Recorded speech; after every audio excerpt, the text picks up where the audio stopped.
अस्सलाम वालेकुम ऑल। सब मेरा नाम ज़हरा है कि सब लोग जो हमारे स्कॉलर्स हैं ऑलमोस्ट सभी मुझे जानते हैं। तो मैं भी राजीव गांधी फाउंडेशन से जुड़ी हूँ और मैं मेंटल हेल्थ के काउंसलिंग को रिलेटेड काम कर रही हूँ। तो आज जो हमारा मीटिंग का मुद्दा है वो है कि हमने एक एलुमनाई को बुलाया है जो एक प्रोफेशनल बाय प्रोफेशन वो एक इंजीनियर है, अभी हमारे एलुमनाई रहे हैं। तो उनका एक एक्सपीरियंस शेयरिंग होगा और हमारे जो करंट स्कॉलर्स और न्यू स्कॉलर्स हैं उनके लिए एक मोटिवेशन रहेगा उनका। मेरा नाम है एजाज। तो मैं राजीव गांधी फाउंडेशन के साथ बहुत सालों से जुड़ा हूँ। तो मेरा ज्यादातर काम है यही नए बच्चों को इस प्रोग्राम में सिलेक्ट करना, इनका ये जो है स्कॉलरशिप रिलीज करवाना, रिजल्ट कलेक्ट करना, एकेडमिक की तरफ थोड़ा ख्याल रखना कि उनका एकेडमिक कैसा चल रहा है, यही मेरा काम है। तो उम्मीद है कि मोस्ट ऑफ द स्कॉलर्स हैं या गार्डियंस हैं वो मुझे अच्छी तरह से जानते हैं। मेरा नाम जी सुजाता है, मैं आरजीएफ से जुड़ी हूँ। काफी सालों से इंट्रैक्ट प्रोजेक्ट में है। तो कश्मीर में अभी हमारा 500 के करीब बच्चे हैं। उसमें काफी अलुमनी है जो अच्छे पोजीशन में है, इंजीनियर है, डॉक्टर है, लॉयर है। तो ये एक एक करके हम बुला रहे हैं सबसे बात कराने के लिए। उनसे बात करके जो हमारे करंट स्कॉलर्स है उनको भी आइडिया मिल जाएगा लाइफ में क्या क्या कर सकते हैं और किस किस मुसीबतों से गुजर के ये लोग आज ये पोजीशन में आया है। जी। तो इसी तरह इस तरीके में हम उनसे जुड़े हुए हैं। तो इब्राहिम भी हमारे साथ काफी साल से जुड़े हैं। इब्राहिम आरजीएफ के वंडर रूम में भी काम कर रहे हैं। आरजीएफ का एक वंडर रूम बडगाम में सेट एक फैसिलिटेटर जैसे काम किया है।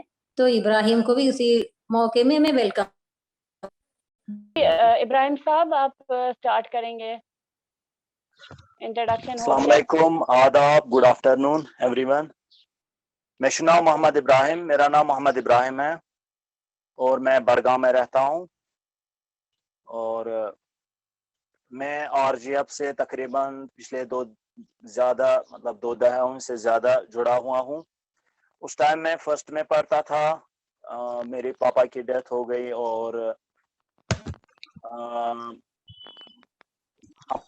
हमारे हालात बहुत नाजुक थे।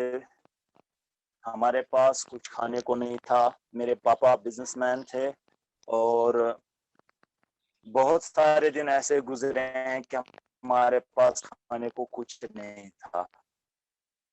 एंड इट्स नॉट जस्ट मैं बोल रहा हूँ, बल्कि ऐसा था। और फिर जब हमारे पास हम स्कूल जाते थे, लेकिन वहाँ पे भी हमारे पास जो है बुक्स नहीं थी। हमारे पास कोई भी मटेरियल नहीं था कि मेरे मामा को कि आरजीएफ ऐसी एक फाउंडेशन है जो ऐसे बच्चों को कि जिनकी इस ट्रेजेडी में उनके बाबा की किसी पेरेंट की डेथ हो गई हो तो वो उसको हेल्प कर सपोर्ट करते हैं। It was not just economical support, but it was a mental support as well.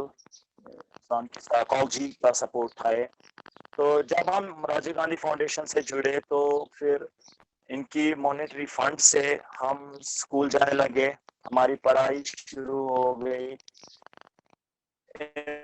उनके मेरे कुछ एक दो साल तब मैं लेट ही स्कूल गया, क्योंकि पहले पता नहीं था। तो उसके साथ जब पता चला कि कोई ऑर्गेनाइजेशन है जो मदद करती है, तो फिर हमें स्कूल छोड़ा गया। तो तकरीबन 8th तक ऐसे हम गए और इस फंड पर हम पढ़ाई हमने की। उसके बाद घर में जो है बहुत सारे प्रेशर्स आने पड़े, क्योंकि हम बड़े हो रहे थे तो मेंटल प्रेशर तो आना ही था। जब हम एडल्ट हुए तो हमने देखा में बहुत सारी चीजें नहीं है जो दूसरों के पास है, तो इससे भी एक मेंटल स्ट्रेस पड़ता है। और जब हम फॉर एग्जांपल मैं आप क्या बताऊं, it's like a downfall, a downpour of जब हम पिकनिक जाते थे तो हमारे पास उस टाइम में ऐसा ही कुछ कल्चर था कि अपने साथ मुर्गा ले जाते थे पकाकर, गोश्त ले जाते थे पकाकर। लेकिन हम क्या करते थे, हमारी मम्मा हमें आलू देती थी, मतलब अच्छा मतलब पका कर आलू देती थी, अंडा देती थी। तो जब हम इकट्ठे खाना खाते थे तो इट वाज लाइक ह्यूमिलेटिंग कि स्ट्रेस आना शुरू हो गया। तो उसके बाद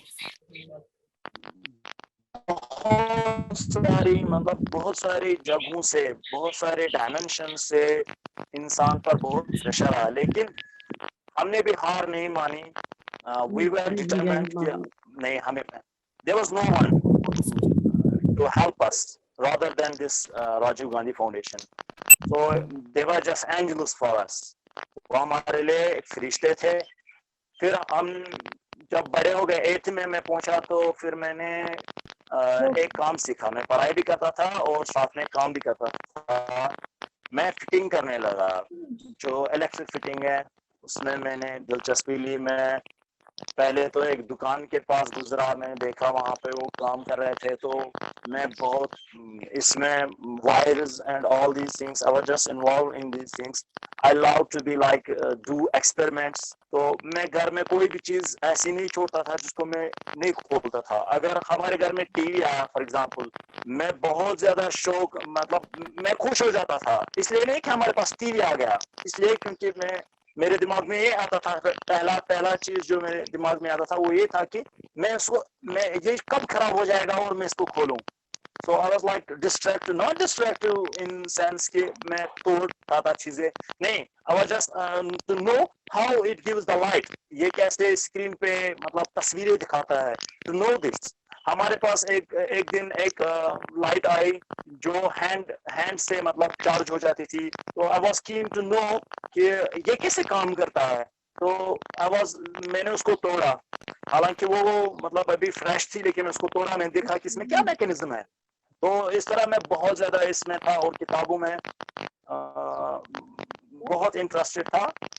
तो लेटर ऑन मैं फिटिंग भी करता गया, और जो उसमें से मुझे पैसे मिलते थे उससे घर का खर्चा थोड़ा सा चलता था, ज्यादा तो नहीं चला पाता था मैं। और जो है पढ़ाई में भी किताबें लाता था। मैंने बहुत सारी किताबें उस टाइम पे लाई हैं। मैं आपको बता दूं कि एक दिन मैंने एक बुक देखी, the brief history of time, Stephen Hawking की। वो शायद मेरे पास अभी भी पड़ी होगी। हाँ, ये रही, ये बुक मैंने देखी। मैंने 2 दिन इसके लिए लेबर वर्क किया है ताकि इस बुक को मैं पढ़ सकूं, स्टीफन हॉकिंग की। तो उस टाइम ये बहुत महंगी पड़ती थी। तो इसको लेने के लिए मैंने 2 दिन काम किया है, लेबर वर्क की है। और श्रीनगर से मैं घर तक तकरीबन 15-16 किलोमीटर जो है पैदल जो आया हूँ घर तक, क्योंकि मेरे पास आने के लिए किराया नहीं था। मैंने सारा पैसा वही खर्च किया, ये एक बुक लाई। तो it was like I was more interested, I was more determined, I can say, कि मुझे नहीं पढ़ना है और मुझे कुछ बनना है। Then मैं बड़ा हो गया, 9th में 10th में ऐसे ही मैं काम करता गया और पढ़ाई करता गया।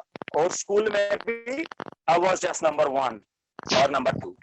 तो क्योंकि 12th में मेरी रैंक 2nd थी। 12th के बाद सारे रास्ते बंद हो गए। It was just like और ये आपको भी बताना चाहूंगा कि जब बच्चा 12th में जाता है तो आपकी स्कॉलरशिप उस टाइम बंद हो जाती है। तो आज तो स्कॉलरशिप, बहुत सारी चीजें, बहुत सारी काउंसलिंग आती है, लेकिन उस टाइम पे कोई काउंसलिंग नहीं थी।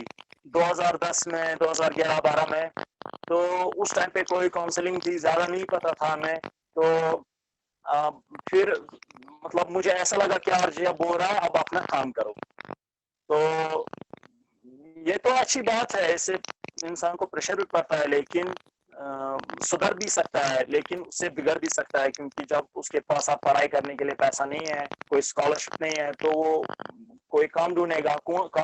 तो बहुत सारे ऐसे होंगे कि जो काम में ही बिगड़ेंगे, क्योंकि अगर उनने काम किया, पैसे लाने शुरू कर दिए, तो फिर पैसे में इनको पता चलेगा कि अब तो खाली पैसा ही एक सब कुछ है। तो सोसाइटी भी ये सिखाती है, आज के माहौल में तो ज्यादा ही ऐसा कुछ है। तो उसके बाद मेरे पास कोई रास्ता नहीं बचा। हाँ, इवन कि मैंने AIEEE CET के लिए भी फॉर्म भरे, लेकिन मेरे पास बुक्स नहीं थी और उसमें पढ़ाई ज़्यादा जो पढ़ा उसमें टाइम ज़्यादा साफ हो जाता था, हम काम नहीं कर पाते थे। तो उसके बाद मुझे पता चला कि गवर्नमेंट ने एक स्कीम निकाली है, मनमोहन सिंह ने जब अनरेस्ट हुआ था 2010 में या कुछ 11 में ऐसा कुछ, तो 2009 में शायद, तो उस टाइम के PM थे डॉक्टर मनमोहन सिंह। तो उन्होंने ऐलान किया था कि 1200 crore rupees will be assigned to Kashmir for the scholarship purpose for the students। तो ये जो है ये ऑर्डर निकला था लेकिन इम्प्लीमेंट नहीं हुआ था। तो मैंने क्या किया, एक ऑर्गेनाइजेशन की एस्कार्ड, उसका नाम था शायद, तो राबिया बाजी उसको चलाती थी, तो मैं उनके पास गया, मैंने कहा कि मैम ये ऐसा कुछ है, आप स्कॉलरशिप के लिए भेज रहे हैं लेकिन स्कॉलरशिप नहीं है, तो लेकिन मनमोहन सिंह साहब ने ऐसा कुछ दिया है, बयान दिया है और पैसे दिए हैं, तो क्यों नहीं हो रहा है। तो उसके बाद हमने बहुत सारी कॉन्फ्रेंस की, प्रेस कॉन्फ्रेंस किए और प्रेस क्लब में या जो प्रेस एनक्लेव्स है उसमें हमने प्रोटेस्ट किया। तो अब वहाँ पे भी बहुत सारे मतलब हमने बहुत कोशिश की। उसके बाद ये जो है PMSSS जिसको आज कहते हैं, ये जो है ये इम्प्लीमेंट हो गया, ये स्कीम जो है इम्प्लीमेंट हो गई। उसके बाद मैंने एडमिशन किया शारदा यूनिवर्सिटी में फॉर सिविल इंजीनियरिंग। तो my friend had earlier gone there, I was just distrusted कि मैं भी वहीं जाऊं, तो फिर मैं वहीं गया। शारदा यूनिवर्सिटी में मैंने क्या कहते हैं से सिविल इंजीनियरिंग में BTech किया। तो उसके बाद मैं घर आया 2016 में। तो 2016 के बाद हमने एक फर्म, कंस्ट्रक्शन फर्म जो है यहाँ पे एस्टैब्लिश की, अल अमीन कंस्ट्रक्शन के नाम से, और हमने एक ऑफिस लिया और बहुत सारी वहाँ पे जो है लोगों को हमने जॉब ऑफर किए। हम काम करते थे कॉन्ट्रैक्ट बेसिस पे और private as well as government, तो और सेमी गवर्नमेंट। बैंक के कोई काम था, बैंक का कोई काम था, कंस्ट्रक्शन का, प्लानिंग का, साइट प्रोजेक्शन का, कोई भी काम था, मटेरियल चेकिंग का, तो हम वो करते थे गवर्नमेंट का या फिर प्राइवेट का या फिर ऐसे ही सेमी गवर्नमेंट का। उसके बाद 2019 में अनफॉर्चुनेट जो डिसीजन गवर्नमेंट ऑफ इंडिया ने लिया, it was unfortunate for I think all the businessman in Kashmir. Maybe it was beneficial for some, but it was almost disastrous for us because उसके बाद हम कोई काम नहीं कर पाए। इंटरनेट बंद हो गया, जितने भी हमारा मतलब सॉफ्टवेयर्स हमने थे हमारे पास थे वो सब आउटडेट हो गए। तब तक नेट मतलब आया ही नहीं। हमने बहुत सारा पैसा इन्वेस्ट किया था सॉफ्टवेयर्स में और बिल्डिंग प्लानिंग में हमने बहुत सारा पैसा किया था। अब मुझे ये नहीं बताना है, लेकिन उसके बाद हमारा डाउनफॉल शुरू हो गया। लेकिन अब जो लॉकडाउन है इससे भी अब हम निकल ही रहे थे कि लॉकडाउन शुरू हो गया और इससे और हमारा काम बिगड़ गया। अब हम घर में ही ज्यादा काम करते हैं, जितना भी कंस्ट्रक्शन का काम है, प्लानिंग का काम है, हाउस प्लान जो भी है, साइट प्लान, जितना भी काम रहता है कंस्ट्रक्शन में वो हम अब घर बैठ के ही करते हैं। और जो है जो हमारी फर्म थी उसका ऑफिस बंद हो गया अनफॉर्चुनेटली, और जो है हम अब नहीं कर पा रहे हैं। और बट वी आर डिटरमाइंड। अब मैं ये नहीं चाहता हूँ क्योंकि मैं देखा गवर्नमेंट ऑफिस में बहुत ज्यादा रिश्वत देना पड़ता है, वो बहुत ज्यादा काम होता है। I am just determined to do IES because I'm preparing for it and I'm hopeful I will do it because I cannot change the home. I cannot change the system by remain in the system, like to give bribery and all these things. I want to be a system so I can change the thinking and all these aspects होगा, chief exam बनूंगा, for example chief engineer बनूंगा, exam बनूंगा, तो I can smoothly control whole system. मैं हर किसी को control कर सकता हूँ, बराबरी को कंट्रोल कर सकता हूँ, और जो भी बुरा काम हो रहा है उसको कंट्रोल कर सकता हूँ। अगर मैं ऐसे कंट्रैक्टर बना रहा या कोई ऐसा ही काम किया तो मैं नहीं कर पाऊंगा फिर। So I request all of you to to be determined। कोई भी काम इंसान जो है चाहे और फिर उसमें थोड़ा सा कोशिश करे तो ऐसा हो नहीं सकता कि वो काम ना हो। इट इज इम्पॉसिबल, क्योंकि ये जस्ट इट्स ए नेचर। जो भी कुछ भी चाहे बने, मतलब वो चाहे और फिर कोशिश करे, वो 100% वो बनेगा। कोई कहे कि मैं शैतान बनना चाहता हूँ, he will do something for that, he will become the Satan। And if someone wants to be angel and he will do something for it, he will definitely become the angel। मुझे ये मेरा एक सवाल है कि आप इस question का बोले, एक स्कॉलर से, एलुमनाई से एक प्रोफेशनल बनने में आपको कौन सी चीज ने इंस्पायर किया और कौन सी चीज ने मोटिवेट किया जो कि आज आप इस लेवल पे है? और साथ में आप ये भी थोड़ा सा बताइए, जो आपने हमारा वंडर रूम भी चला है, इतने स्ट्रगल के बावजूद आप एक वंडर रूम के बारे में थोड़ा सा बच्चों को बोले, आपने कैसे वंडर रूम को हैंडल किया? हाँ, बताएं सर। क्योंकि ये वंडर रूम जो है, मतलब ये आप पहले से ही चला रहे थे और आज भी आप इसको ना अपनी लेवल पे चला रहे हैं। तो कौन सी, मतलब आप में ऐसी कौन सा पावर है जो आप इसको इतने मतलब टफ हालात में भी, मतलब आप इसको चल रहे हो, वो साथ साथ में अपना काम जो है आपका वो मुतासर नहीं हो रहा है। इस पे भी थोड़ा आप ना रोशनी डालिए प्लीज। सर एक्चुअली बात यह है कि जो मैं आपको बता रहा था कि हम इसके साथ साथ हमारे और कुछ भी, मतलब कोई काम हम इससे अलावा भी करते थे। जब हमने देखा कि हमारे साथ इतनी मुश्किलात पेश आए और हमारे पास कोई ऐसा नहीं था जो हमें मेंटल सपोर्ट दे, फिजिकल सपोर्ट दे, इकोनॉमिकल सपोर्ट दे, तो फिर हमने, मतलब मैं स्कूल गया फॉर एग्जांपल, मैंने देखा वहाँ भी बहुत सारे ऐसे बच्चे थे जिनके साथ ऐसा था, और लेकिन मैं उनको आरजीएफ के पास गया, लेकिन आरजीएफ के पास अब वो स्कीम नहीं थी उस टाइम। तो फिर हमने सोचा क्यों ना हम खुद ऐसा काम करें, क्योंकि अब आरजीएफ पे ज्यादा मतलब दबाव तो नहीं डाल सकते हम, क्योंकि एक ऑर्गेनाइजेशन ज्यादा कुछ नहीं कर सकती है। सारे बच्चों के लिए एक ही ऑर्गेनाइजेशन पर हम मतलब बोझ छोड़े तो इट्स नॉट फेयर। फिर हमने एक ऑर्गेनाइजेशन यहाँ पे खोली, एक एनजीओ। तो उस एनजीओ के जरिए it was like a religious, it was better way to get money from the people pocket. लोग ज्यादातर, अगर हम चाहते कि हमारे पास यतीम खाना है, हमारे पास बच्चों को पढ़ाने के लिए एक ऑर्गेनाइजेशन है, एनजीओ है, तो ज्यादातर लोगों में यही इफेक्ट आता है दिमाग में कि या इट्स जस्ट ये पैसे खाने का एक जरिया है, पैसे लूटने का एक जरिया। आप जरा जी ने कहा इंग्लिश ज्यादा इस्तेमाल मत करें। तो ये हमने क्या किया, हमने रिलीजियस का सहारा लिया, रिलीजियस सपोर्ट हमने लिया, हमने एक रिलीजियस ऑर्गेनाइजेशन डाली। तो it was religious organization but it was doing the work of humanity, because every religion थे, लेकिन without any doing the casteism and we were just secular in our part। तो हमने क्या किया, जो भी हमें दिखा कि he was a needful, even patient था, कोई भी था, तो हमने मज़हब के नाम पे पैसे जमा किए और we gave them to the poor। हमने बच्चों को दिया जो जिनके पास पैसे नहीं थे, फीस नहीं थी, विदाउट उनको बताने के बगैर ही हमने फीस जमा की। उनके पेरेंट्स को भी अभी तक पता नहीं होगा कि हमारी स्कूल की फीस कौन दे रहा था।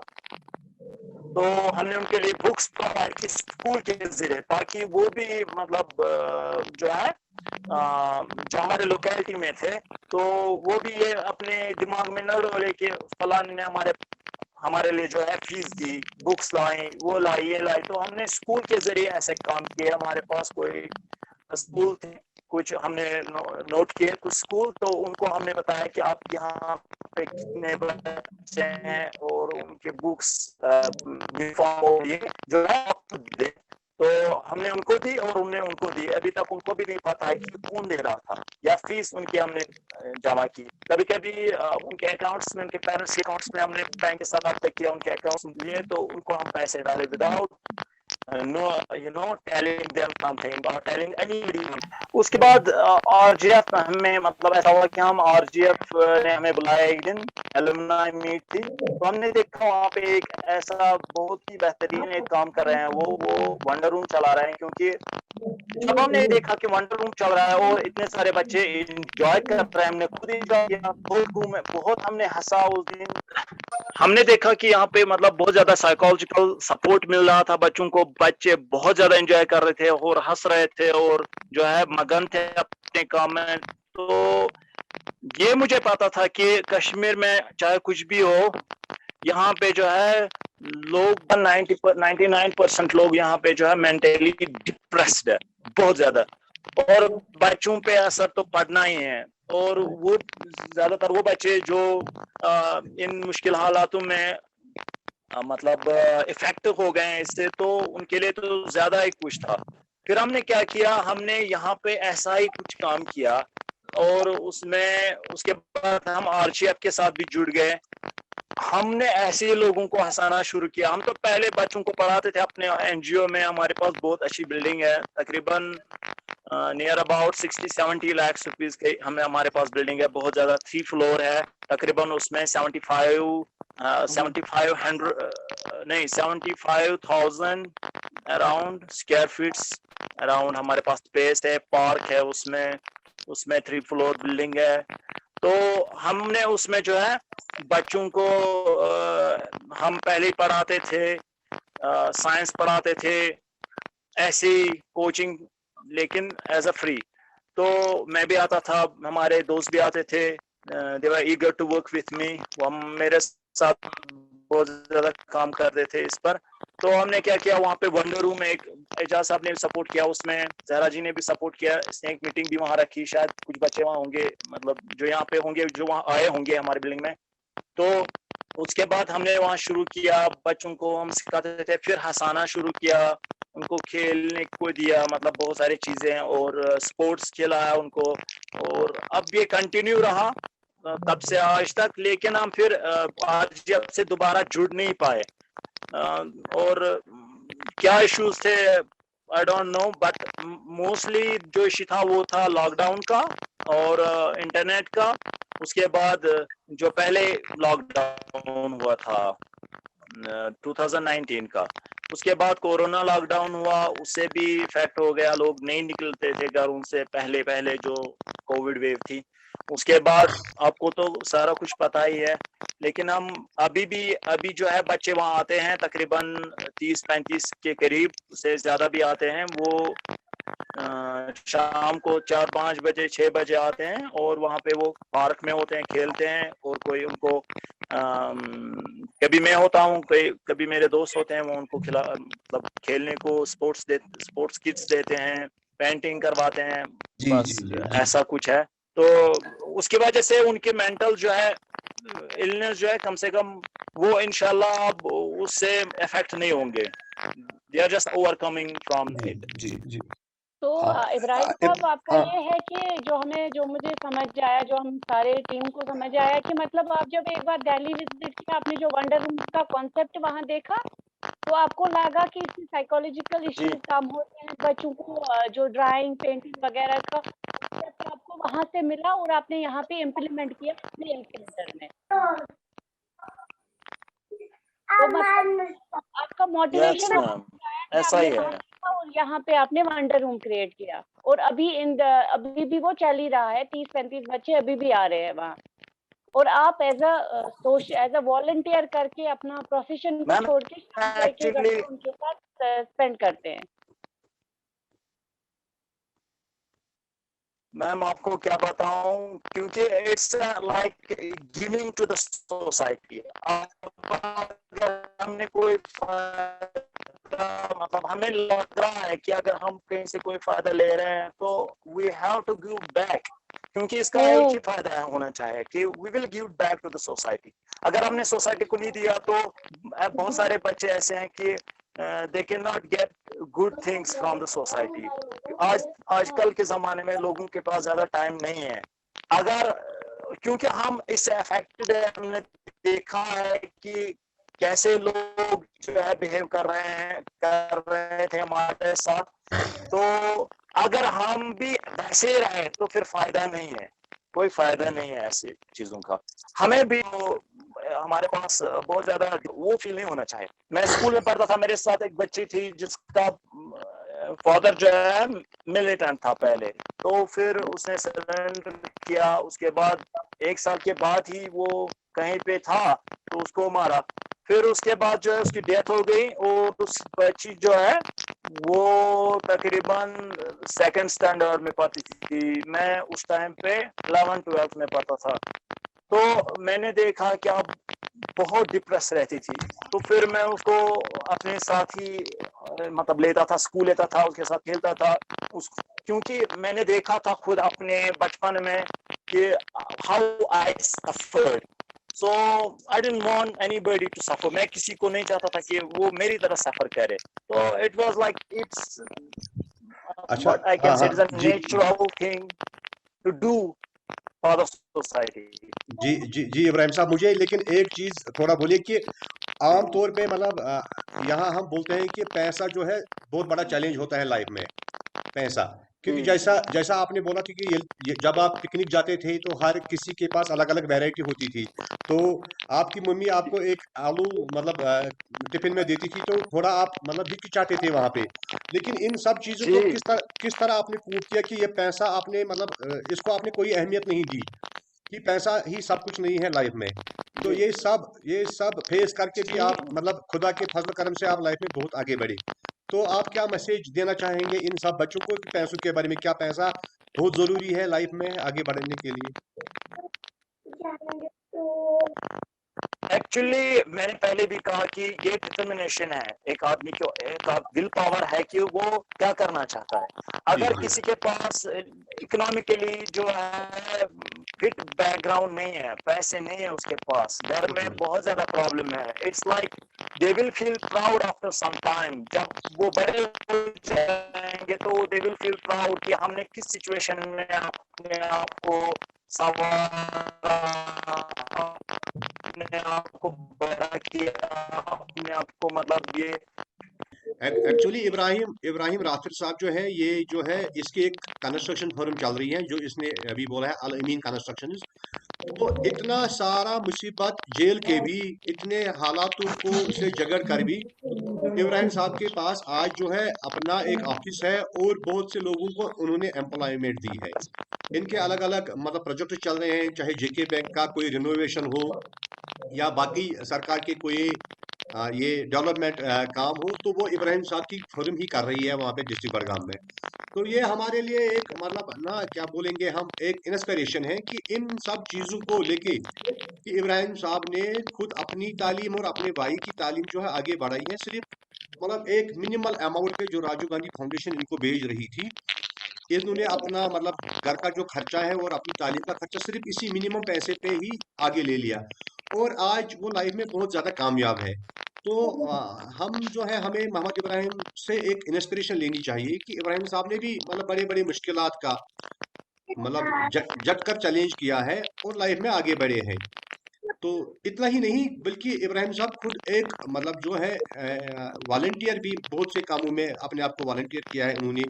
चाहे वहाँ पे एक इनका है ट्यूशन सेंटर है, रिलीजियस ट्यूशन सेंटर है एक, तो वो इनको मतलब कुरान वगैरह पढ़ा रहे हैं, उसके साथ साथ वहाँ पे ये कंप्यूटर इंग्लिश सिखा रहा है, इंग्लिश ग्रामर सिखा रहा है, कंप्यूटर सिखा रहा है, और साथ साथ में बाकी सोशल एक्टिविटीज़ है वो वहाँ के बच्चों में वो मतलब उनको सिखा रहा है।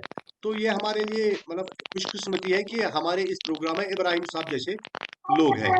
इब्राहिम साहब के बारे में आप मैंने आपको बोल दिया है कि इब्राहिम साहब ने मतलब वॉलेंटियरली वहाँ पे जो है ये जो वंडर रूम वहाँ पे स्टार्ट किया है, ये सिर्फ मतलब एक वंडर रूम बच्चों को खेलने खिलाने के लिए नहीं है, बल्कि वहाँ पे जो है बच्चों को हर कोई एक्टिविटी सिखा रहा है, जैसे कि पेंटिंग सिखा रहा है, इंग्लिश का ग्रामर सिखा रहा है, कंप्यूटर उन्होंने एक वहाँ पे कंप्यूटर लैब बनाई जिसमें करीबन 20 कंप्यूटर्स है, इंटरनेट फैसिलिटी रखी है, प्रोजेक्टर वहाँ पे रखा है उन्होंने। मतलब आप समझिए कि ये भी हमारी तरह एक अफेक्टेड फैमिली से आया था। और एजाज जी ये भी बताइए कि अगर इन्होंने 20 कंप्यूटर रखे हैं, ये नहीं बच्चे समझे कि इसने खुद के इसने पढ़ा लिखा दिमाग से, इसने वो स्कीम गवर्नमेंट से ली और गवर्नमेंट के स्पॉन्सर्ड स्कीम से वो कंप्यूटर्स भी लाए हैं। इन्वेस्टमेंट जो जी इनकी जी थी वो गवर्नमेंट स्कीम, मतलब इन्होंने हमेशा ये अपडेटेड रहे हैं। अपडेटेड रहे, बिल्कुल। मतलब सरकार की जितनी भी स्कीमें थी उन्होंने कोशिश की है कि इन स्कीमों से उसके साथ साथ और लोगों का भी फायदा हो।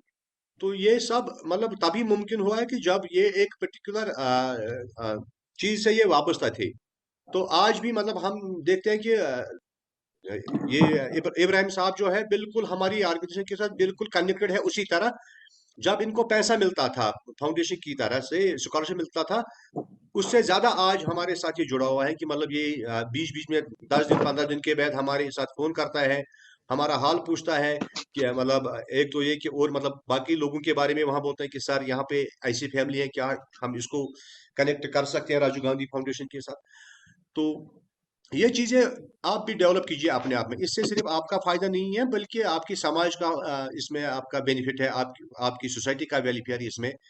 तो ये जो है ये हमारे पास एक आइडियल है इब्राहिम साहब।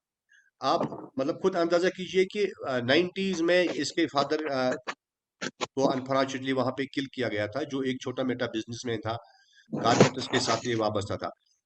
आज इसका एक भाई मास्टर है, मतलब टीचर है एजुकेशन डिपार्टमेंट में, खुद इन्होंने इंजीनियरिंग की है और एक अपनी एक कंस्ट्रक्शन फर्म चल रही है। ये मामूली सी बात नहीं है, ये भी मतलब आप ही की तरह जो है इन्हीं कनेक्ट इफेक्टिव फैमिली से आया है। ठीक तो है, किसी थैंक को अगर कुछ पूछना है इब्राहिम साहब को या हमें पूछना हो तो ऑन बिहाफ ऑफ इब्राहिम साहब या राजीव गांधी मैं थोड़ा फाउंडेशन। इब्राहिम का स्टोरी वैसे भी बहुत ही मोटिवेशनल है, जो हम सबके लिए भी, आरजेएफ के स्टाफ के लिए भी, हम सबके लिए तो हमेशा मेहनती है, कभी वो पीछे नहीं हटता।